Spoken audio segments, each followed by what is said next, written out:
The moment Victoria announced her engagement, I breathed a sigh of relief. The heiress was finally getting married, and I could finally leave. But as I wheeled my suitcase toward the security checkpoint, she showed up in her wedding dress, eyes red and puffy, ordering me not to go. She looked stunning in that gown, still as proud as a princess, just like when we were kids. Even when she wanted me to stay, it came out as a command. But I just gently pried her hand off mine. "Miss, it's time for me to go."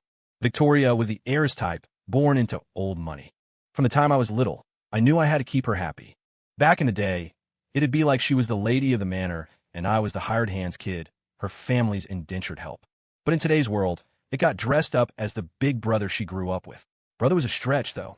I was just her nanny's son, a year older than her. My mom had taken enough beatings from my dad, and one night, when he was passed out drunk, she bolted. I saw her running and chased after her barefoot, crying the whole way down the block. She couldn't leave me behind, so she took me with her. City life was expensive, but scraping by was easier than in the sticks. With no degree or connections, she started as a cleaner, doing odd jobs here and there. But she got lucky, caught the eye of a good employer, and just like that, she brought me along as the live-in nanny for the Sterlings. That was my first time stepping into a mansion, seeing how the other half lived. It was also the first time I laid eyes on Victoria, gliding down the staircase in her frilly dress like a princess from those cartoons I'd glimpse on mall screens. I couldn't stop staring until some other rich kid nearby snickered at me. Then the princess touched me for the first time with her palm across my face. "Don't you dare look at me with those filthy eyes." Her words cut deep. I cover my cheek, holding back tears, staring at the floor. Turns out, not all princesses are kind. I became Victoria's shadow. In her friend's words, her personal errand boy. I was a year older, but we started school the same year. No real reason, just what she wanted. I didn't like it, but my mom was thrilled. It meant she didn't have to save for my tuition, and I got into the priciest private academy in town. Covered everything from elementary through high school. And from the day she chucked her backpack at my face, I never left her side. "Hold this." I carried her bag on the way out. "Don't wake me." I'd take notes for her in class. "Give me a hot chocolate from the corner stand. If it's even a little cold, you can join it in the trash." After school, I'd run her errands. "Snitch, and you're done." "Hey, Victoria, your little psychic's pretty handy, huh? Ha ha ha. Yo, grab me one too." "Oh, wait, you're broke. Here, pick these up off the ground. That's your tip." Homework was my job, starting with just ours, then piling on for her crew until it was 5 sets. I had no leverage to fight back, no ground to stand on. Her family was our only lifeline. Kids' cruelty hits for no reason. Just because I wasn't from their world, but got shoved into it anyway. Back then, I didn't get it. Thought it was just because we were young, sticking to their cliques. I fell for that "what's around you is the world" trap. But as I grew up, I realized my surroundings were the world. I'd never fit into their crowd. Yet there I was, always popping up where I didn't belong. It hurt like hell. I figured it out eventually.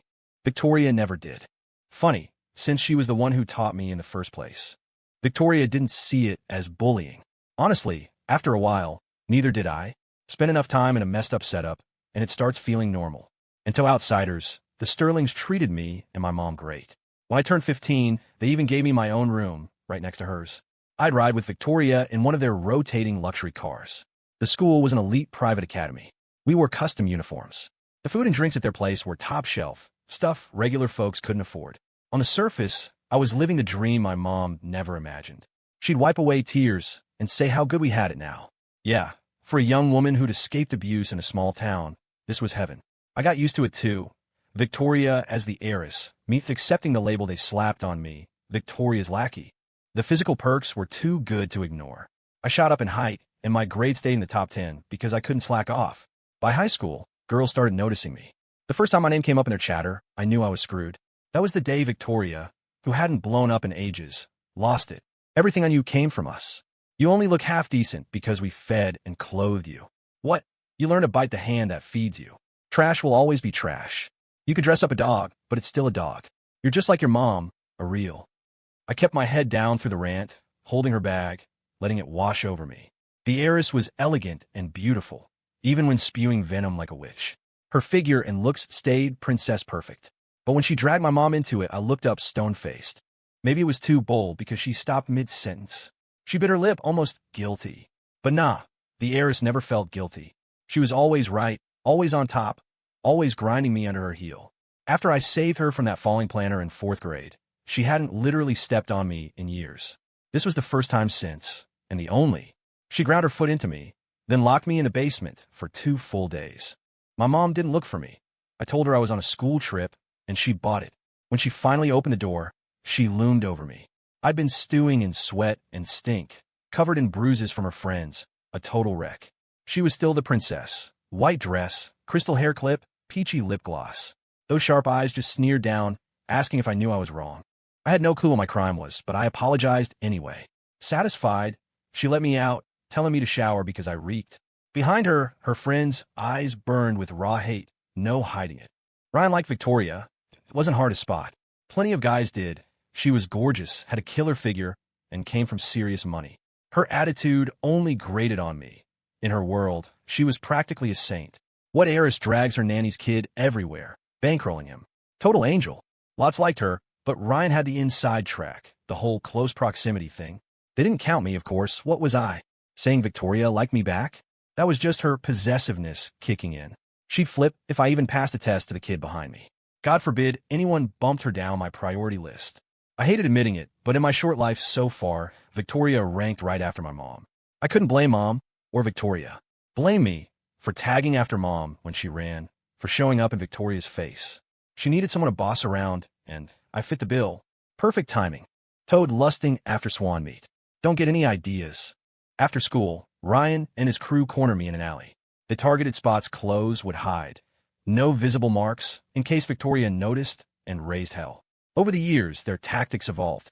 After I saved her in 4th grade, she banned her friends from hitting me. Ryan tested it with a slap.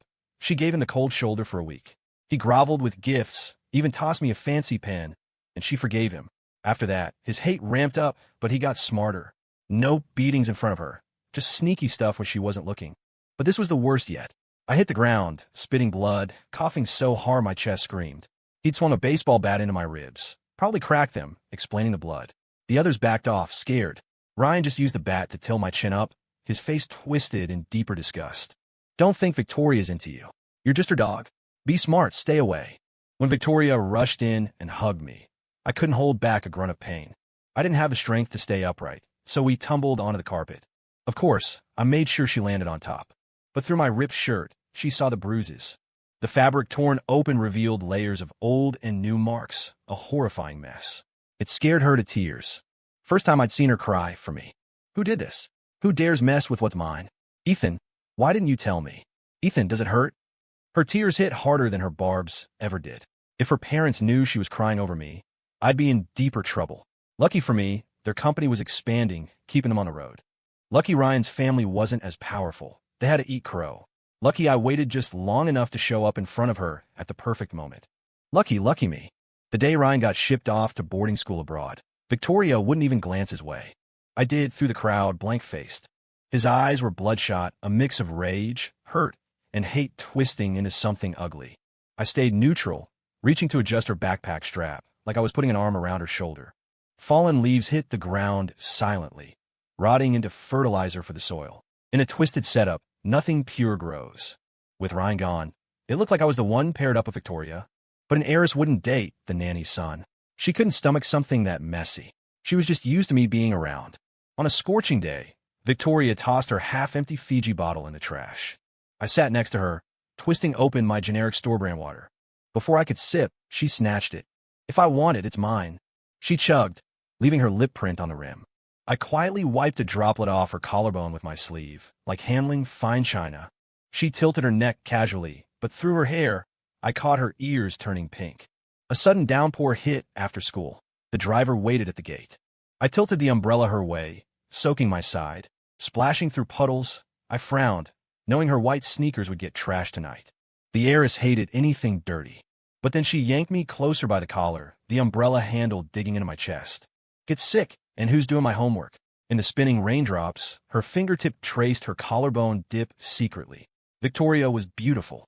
Great family, tons of admirers. In her circle, she was perfect. She got whatever she wanted, including that hazy crush vibe. But it was just a pastime for her downtime. I stopped dreaming ages ago. No more nightmares of dad's fists. No fantasies of a bright future. I knew how to play it, so she'd treat me well. Shamefully, I milked it. I could be a toy, a distraction, but not a stain on her resume. So when her dad, rarely around, summoned me, I knew my time was up. And there it was, the acceptance letter I'd craved. Thanks for keeping her entertained.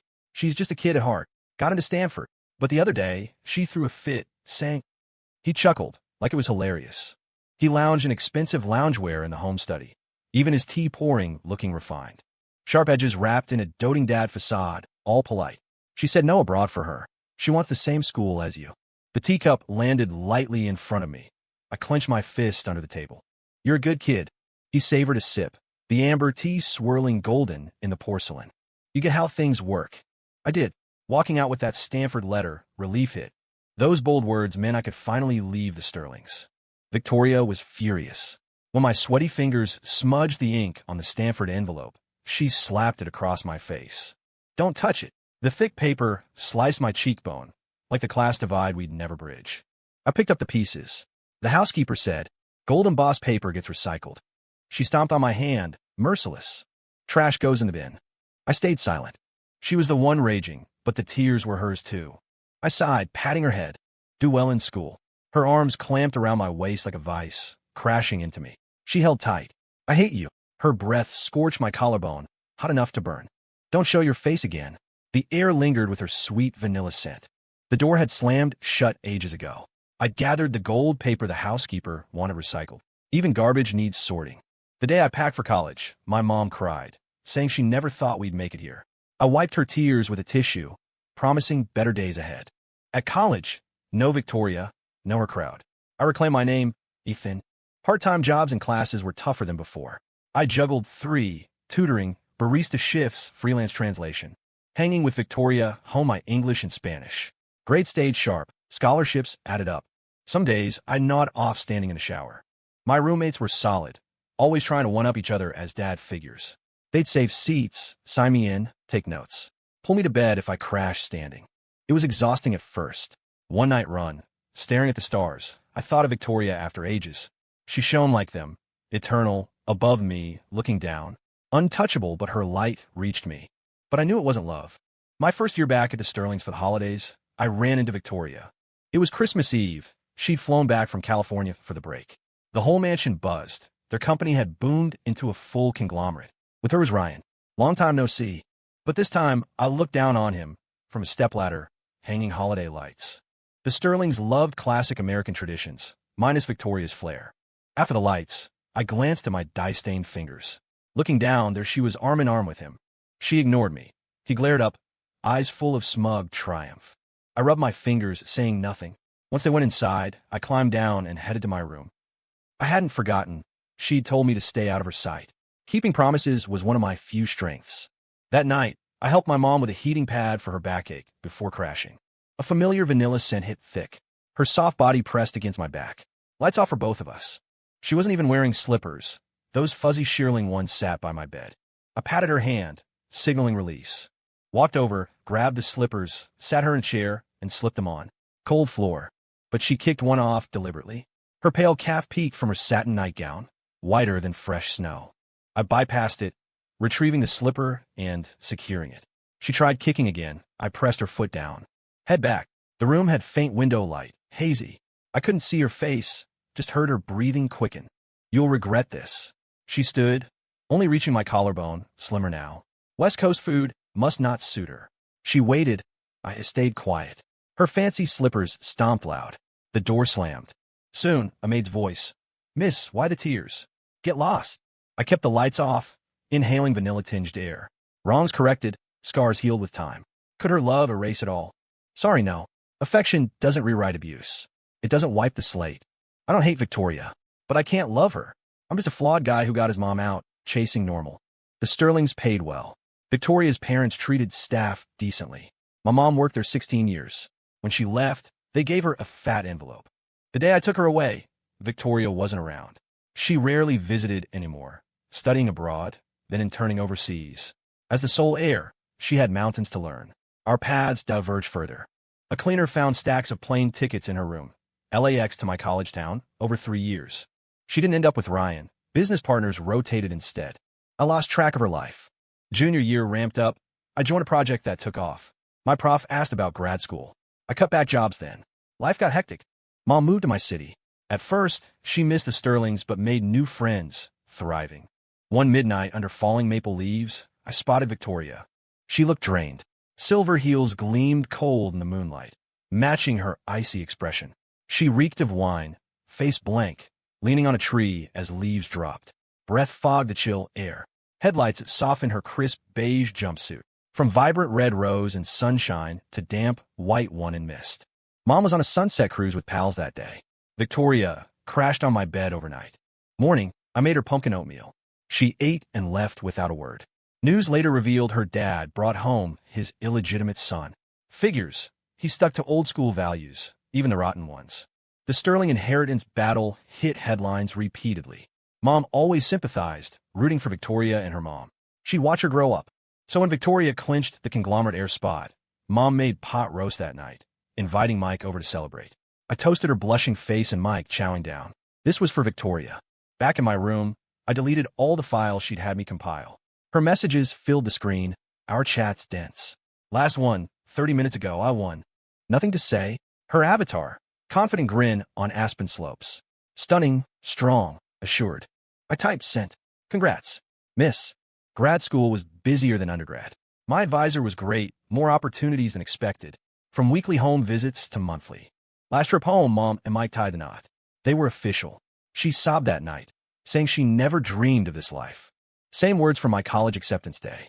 I patted her shoulder, promising even better ahead. But Mike handled the rest, fumbling but making her laugh. Things improved. For Victoria, too. She crushed it, front page finance news. Beautiful, capable heiress, perfect PR. Busy as hell, both of us. But she'd pop up late nights. That maple turned yellow, bare, budded, green. She'd seen its seasons. Last time, leaves yellowing again. No pointy heels, soft leather flats. I warned her off the dirt. Shoes would ruin. She grounded anyway. Yeah, she never listened. Graduated, her tone cooler than before. Yeah. I fished out wet wipes, figuring I'd clean her shoes later. Coming over, the damp wipe chill my fingers. I crouched, wiping mud off. Heading to the UK for my PhD. Her calf tensed, shoe bulging awkwardly. All set. Got the offer. She scoffed, her radiant face locked on mine. After a beat, I'm getting engaged next week. My hand paused. I balled the dirty wipe. Looked up congrats. Her amber eyes bored in. Nothing else. I folded the wipe, thought. Be happy. That day, Victoria snapped. First slap since 4th grade. My cheeks swelled red. Underclassmen wanted to call cops. Headlines blared the Sterling heiress's engagement to a San Francisco tech scion. Mom made pot roast again, celebrating. I skipped home, skipped the meal. The screen couple looked perfect. Late August suitcase in tow at security. Screen showed Victoria in her engagement gown, stunning, wedding-like, with her fiancé, a power duo. Would have loved seeing it live, but it was gorgeous. Next second, wish granted. She appeared in a wedding dress, eyes red, truly beautiful. Ethan, I'm ordering you. Don't go. She looked stunning, proud as ever, princess-like. Even pleading came as a command. But I gently moved her hand, wiped a tear from her flawless makeup. Handed her to the trailing bodyguards. Nothing to say? Fine, I'll say it. Ethan. Miss. I cut her off. Time to go. Last real-life sighting. Still princess proud. Tears didn't smudge her look. Her heels clicked away, head high, untouchable forever. I stayed in the UK, didn't return. When Mom and Mike visited, never thought I'd travel abroad. I smiled, pouring tea. Like I promised, better days. Cookies are ready. Sophia brought out fresh-baked ones. The aroma and crunch wowed Mom and Mike. Sophia was that underclassman who'd wanted to report the slap. She didn't call cops, but alerted school. Studied in the UK, stayed, ended up with me. We married early year, settled here. No more heiress sightings. But our smart home tech, her brand. News flashes are sometimes still bold, confident, more magnetic now. Engagement fizzled after 2 years. Her startup went public in Silicon Valley. The other family expanded east. Suitors still swarm, but she's the chooser always. Wedding day, anonymous gift on the table, a scarf. Maple leaf pattern, lingering vanilla scent. Never wore it. Sophia stashed it. She knows the story from my tales and her eyes. It's past. Scarf stays in the closet. Later, Victoria made Ryan apologize. In anger, she even offered one herself. But no need. Saw quote. Apologies just replay trauma for victims. Abusers' hollow words chase forgiveness. I won't play victim. doesn't erase their roles. She said she'd treat me well. Forgot. She had no right to treat me badly. I don't hate her, the Sterling's Ryan, but I can't love her. I love myself more, and the better life ahead. The end.